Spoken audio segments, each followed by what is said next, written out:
Hi, I'm Bronwyn Hayward, and I'm the author of a book called Children, Citizenship and Environment, about nurturing a democratic imagination in a changing world. Today, over half the world's population are under the age of 25, and they're growing up facing very different challenges from their parents and grandparents.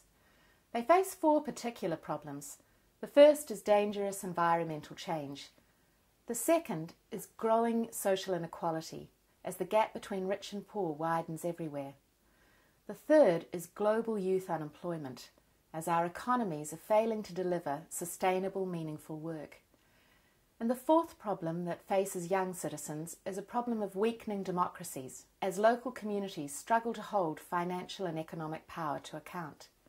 But young citizens aren't giving up, and on Twitter and Facebook and on the streets everywhere, they're wanting to effect change.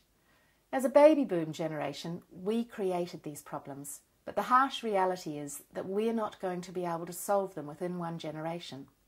So in my book, I think about the responsibility that we have to support young citizens as they learn to make changes for their future. And I offer a system or way of thinking about environmental education that I call a SEEDS model, which focuses on encouraging social agency, which is the ability to think and act collectively.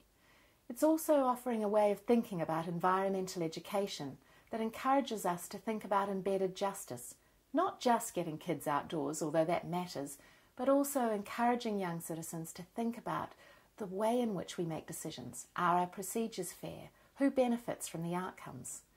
I also think about decentering democracy, and how do we encourage self-transcendence, which is the thinking about the environmental issues and values that matter to us, but also how the world might look and seem to other people. Years ago, ecologist Rachel Carson talked about nurturing a child's sense of wonder about their natural world. In my book, I argue we also need to encourage a child's sense of wonder about their democratic world and the extraordinary possibilities of ordinary people acting together to effect change for a sustainable common future.